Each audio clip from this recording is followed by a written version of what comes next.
and that's what I want to talk about next. Oh yeah, go ahead, bro. Is the thing that I bought. And I think that this is worth PSP every XL? penny. So spending $220, The new or $300 PSP XL on it is I think worth it. So I've kept this in frame. This is a PS2 Portable. PS2P.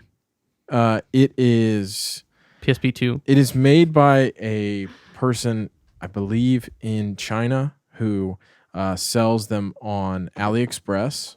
I saw a video about it. I think in like 2018. Years ago, dude. Maybe You showed me this 2019. so fucking long ago. And thank God the listing is still on that video in the description. I'll put that on screen so you can check it out. Really great video. And you know, for years I was like, I really can't I can't justify spending the money. Then I think it was more than I could be wrong. So for this one I paid $480. That's a lot. That's actually cheaper than I thought. Did you hear that? Yeah. Oh. Because your laptop's closed. That's cheaper than I thought it was going to be. Because let me just say, after you sent the pictures to us, I It's like a looked up. $600 device. I looked up like I found like mod kits to do. It probably wasn't exactly this, but similar. And those on their own were like a couple $100. So I was like, there's no way. Plus a PS2, plus Yeah. all the parts you need, plus tools, plus... So I was like, dude, this has to be Dude, like $600. Yeah. This... No, I didn't even count parts or tools that I needed for this, right? Like, Yeah. that was like a $15 kit just to open this up. And then if I want to do the soldering, that's $30 plus, whatever. Anyway. Yeah, but that's like, Yeah. it's like anything. One You'll time. have it forever. But ROI still, is it's big like, on that. It's still like an expense you have to do for one fucking thing, right? If you are not going to make 20 of these, right? You're going to make one of them if you were going to do it yourself. Now, this thing is not perfect, but it does what it says it's supposed to do. This is for the, unindoctrinated. This is a PS2 that has been shaved down. The actual motherboard has been shaved down to fit into this shell. It is using a modded software that's usually done through the memory card slot called Free McBoot, where you can load games in ISO format. And this is not emulation. This is hardware. And so that's why it's more expensive, because this guy got really good at cutting down the PS2. I'm assuming it's the slim. Has to be. Because the fat PS2s were so much bigger. The buttons are 3D printed, which, they're okay. They work. The buttons you have to mash them a little bit to get them to activate. But to my knowledge, this is a DualShock controller layout. These are actually the buttons for it. Those definitely look like the joysticks. Yeah, they feel like what I remember. The battery life, I haven't really killed it, but I'd like to think it's about... I think the guy on the video said it's about 3 to 4 hours. That sounds about right. Which is not great. I mean, that's what the Switch was like for some games when it first... I mean, Switches for Breath of the Wild is 2 hours. Yeah, I feel like you could get a little more out of it depending, like... What game you're playing? Well, even Breath of the Wild, I feel like if you... Depending on your brightness and shit. But anyways... In handheld mode, for sure, yeah. Well, that's the only time you worry about battery. The only thing that if you got it plugged in, though, Well, yeah, You know what I'm saying? You know what I'm saying? then it's infinite battery life. yeah. The Switch is king. I did pay more than $480 because I know AliExpress, I know Alibaba. If you've ever bought anything from there, as you're about to find out, shipping times can be obnoxious. Oh, yeah. I'm trying, yeah. It I can got be minimum 2 weeks. anywhere from minimum to 2 weeks to 6 months. Yes, it can be as long as 6 months. I knew that. I have bought things from AliExpress. I paid a lot of money for basically like 2 weeks shipping.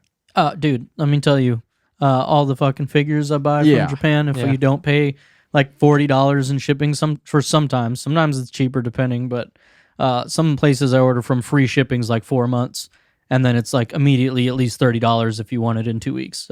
So the option that I had was essentially 2 weeks shipping for like an extra $100. Damn. Now, I had just gotten paid. I was feeling good. So it was like 600, but it was because close to 6. Yeah. But the cool thing about it was, as soon as he got the order, he like said something to me in the message, and after about a week, he started sending me videos of the unit, like playing like God of War or like playing San Andreas, and like showing me like, this is working. This is what I can't tell if he actually has a few on back order and he's like making them, or he's like, this is the unit that I made. This one's working. I'm going to send it to you. And I basically had it within, like, I think I had it like 2 or 3 days before the expected date. What shipping did he use? What do you think? DHL. Yeah. There's like EMS sometimes I get. Like, like totally like covered in tape. Dude, DHL's insane customs. Sometimes, man. Sometimes I've had stuff that's like, it'll be here in a week and it's like in 2 days. It's yeah. They don't, yeah. They hustle, dude. They do, for sure. It's a total toss up though. Yeah. But it's like FedEx is always like, maybe we'll be on time. Yeah. Dude. FedEx might just throw your package in the woods, but it got here. You load it with this. Sean helped me load the games. Some of them don't work, but I think you just have to like find the right ISO. So, I mean, the problem with ROMs is that there are fucked up versions. So, like Yu-Gi-Oh!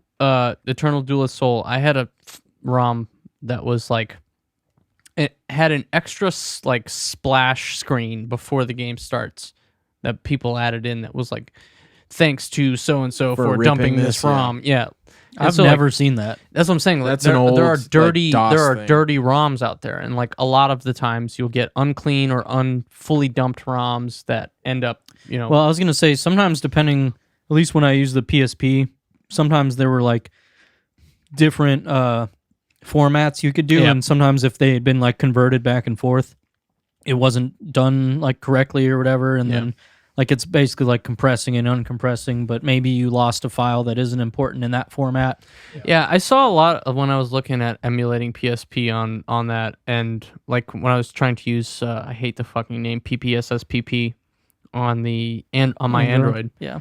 And I mean, honestly, some games run totally fine. But when I was looking it up, they were like, if you have this file, use this application to convert it to this to make it work. And I was like, why? Like, why the fuck do we not just have like every ROM site should just have like this version, file type, this file type, this file type, right? We already have it for English, Japanese, fucking French, German, every language. Why are we not doing that for the file types that each emulator runs? Seems silly to me. Most of them are all the same now. Like, well, not now, but like for retro, like GameGears.gg, GameBoys.gba, .gbc. Yeah, I don't know much about the .iso but file. That is like image file. Yeah, disk image file. So like Windows machines, when you burn Windows, like if you burn a game for Windows, it's ISO. ISO, yeah. Okay, I didn't know that. But yeah, so I would say this feels stupid and I feel like a child, but I got this to play basically one game. Need for Speed Underground 2. I've talked about it a billion times. One of your favorites, dude. It plays like a gem. Yeah. And it looks good. And the screen, the screen's not perfect. No, but dude, it runs like it did. And so that's huge. The thing I will say, man, is I think it's a different experience, right? Like playing this on the hardware, on the original hardware, plus an upgraded screen. Like the pixels are super clear. Like now that I plug this into, or any Game Boy game into the TV, it's all fuzzy, right? Like I'm not running it on a CRT. Yeah, but that is probably very much like I've tried my best to optimize the hardware for the display to make it look as best as I can. And I think that is what I appreciate the most about modded consoles. So it's hard because I plugged my PS2 into my 4K television and it looks like shit. Yeah, that's what I'm saying. Like even the Game Boy player looks like ass. That's what I was gonna say. If you on your computer, maybe not on your Mac, but on like Sean and I on our computers, we could emulate whatever Game Boy game. I don't know, and I mean, either you make the window this big, or you're playing it full screen and it just looks like ass. And any handheld thing we've done, I mean, you can play on your phone, but I mean, it's touchscreen, or do you use a controller? And then it feels like there's a whole lot that goes into it. It wasn't made to play on those. So when you have the original hardware, even that's obviously not like quote unquote the original PlayStation experience, but it's the same hardware. It's on a screen that is I think best it's a optimized. Yeah. He probably tried to pick the best display that would fit the device to make it work the best, right? Like a 7-inch display at 720p is probably perfect for playing PS2 games. Yeah, I mean, it's at like the 1x Switch resolution, right? Like it's the same exact fucking thing. Battery life is a huge component, and when you want to upscale, you have to emulate, right? So you have to do something like 720 because that's the maximum that I think. No, CRTs were what, 360? I think 720p and 720. Was there 720? 720 Bro, I don't 1080i. Yeah, there is. Yeah, interlaced. So interlaced, which is not true. Yeah, I use it for TV. Because I think that's because it displays better on a older television. Yeah, it's chopped in a certain way that was better for CRT pixels. Yep. That's they were exactly a lot right. larger. That's exactly right. Anyway, he probably picked a display that worked the best with PS2 at the time, or whenever he was designing this. I think it's a crazy thing. Like Shank Mods is someone I watch on YouTube quite a bit. Like a lot of those people who do like I've seen like the Wii like handheld the Kill Me. Is that what it is? Yeah. Well, I've watched a lot of videos. A Wii put into a Altoids tin. Oh yeah, that was ridiculous. Yeah, but I mean that was just like I'm gonna do it, right? Like, and that's their and I feel like I'm never gonna get to that point with these, but like that's how it feels. Like it's a fucking rabbit hole. I did one fucking IPS swap, shell swap, button swap, and now I can't. Yeah, I mean, about it.